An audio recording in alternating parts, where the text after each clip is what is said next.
Assalamualaikum warahmatullahi wabarakatuh.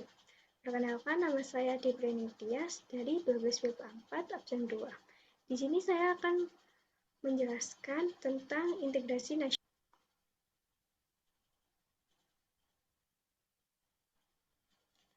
Submateri yang akan kita bahas, yang pertama adalah pengertian, yang kedua yaitu ancaman militer, yang ketiga yaitu ancaman non-militer, dan yang keempat adalah solusi. Yang pertama, pengertian. Integrasi nasional berasal dari kedua kata, yaitu integrasi dan nasional. Integrasi ini berasal dari bahasa Inggris, yaitu integrate, yang memiliki arti menyatupadukan, bersatukan, atau menggabungkan. Yang kedua, yaitu berasal dari nation, yang berarti pembaruan hingga menjadi kesatuan yang bulat dan utuh. Jadi, dapat disimpulkan bahwa integrasi nasional adalah usaha dan proses mempersatukan perbedaan-perbedaan yang ada pada suatu negara sehingga terciptanya keserasian dan keselarasan. Yang kedua adalah ancaman militer. Ancaman militer ini adalah ancaman yang menggunakan kekuatan bersenjata yang terorganisasi yang dinilai mempunyai kemampuan membahayakan kedaulatan negara, keutuhan wilayah negara, dan keselamatan segenap bangsa. Ancaman militer dapat berbentuk agresi, pelanggaran wilayah, spionase, sabotase, aksi terorisme, pemberontakan, dan perang saudara. Ancaman militer terbagi menjadi dua, yakni ancaman militer dalam negeri dan dalam luar negeri.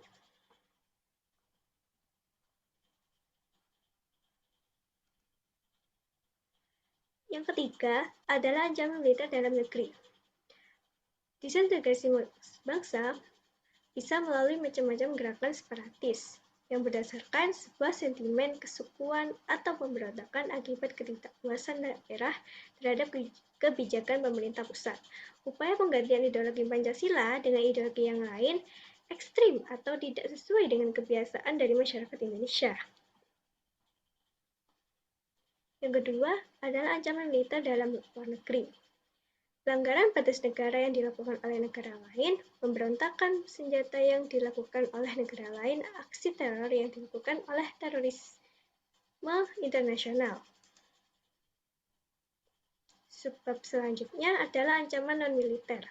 Ancaman non-militer atau non-militer memiliki karakteristik yang berbeda dengan ancaman militer, yaitu tidak bersifat fisik, serta bentuknya tidak terlihat seperti ancaman militer. Ancaman non-militer ini berbentuk ancaman terhadap ideologi, politik, ekonomi, sosial budaya, dan pertahanan dan keamanan.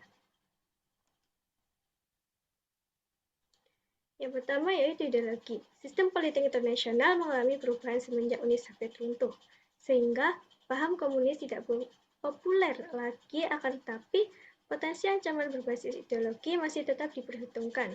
Ancaman berbasis ideologi ini bisa juga dalam bentuk penetrasi nilai-nilai kebebasan atau liberalisme, sehingga bisa memicu terjadinya proses disintegrasi bangsa.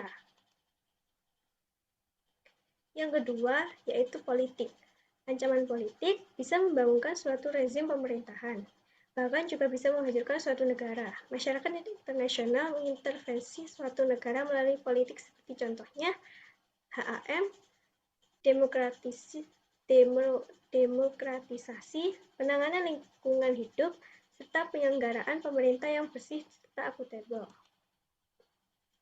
Yang ketiga, yaitu kondisi ekonomi.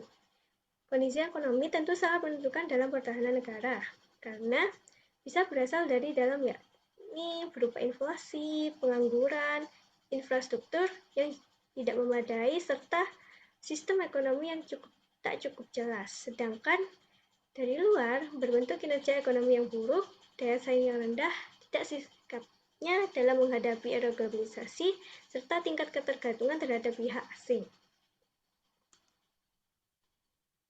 Yang keempat adalah sosial budaya.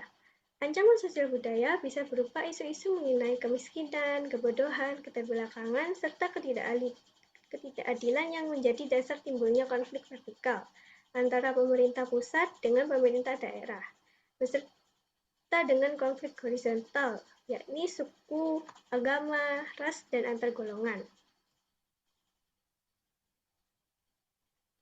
Yang terakhir, yaitu tentang solusi.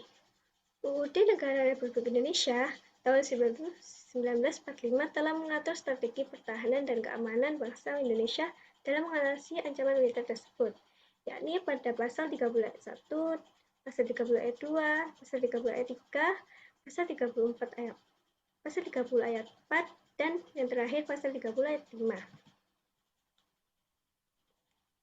Jadi, kesimpulan pada PPT kali ini yaitu integrasi berasal dari bahasa Inggris, yaitu integration, yang berarti kesempurnaan atau keseluruhan. Integrasi nasional adalah usaha dan proses mempersatukan perbedaan-perbedaan yang ada pada suatu negara sehingga terciptanya keserasian dan keselarasan secara nasional. Seperti yang kita ketahui, Indonesia merupakan bangsa yang sangat besar baik dari kebudayaan ataupun wilayahnya. Di satu sisi, hal ini membawa dampak positif bagi bangsa karena kita bisa memanfaatkan kekayaan alam Indonesia secara bijak atau mengelola budaya-budaya yang melimpah untuk kesejahteraan rakyat.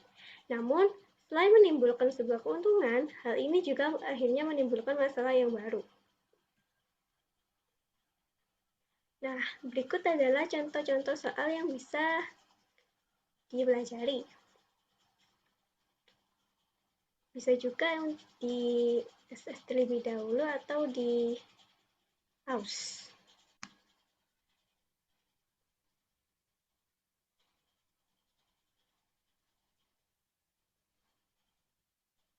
Dan juga ada satu uraian yang mungkin bisa dipelajari juga. Terima kasih. Kurang lebihnya mohon maaf. Wassalamualaikum warahmatullahi wabarakatuh.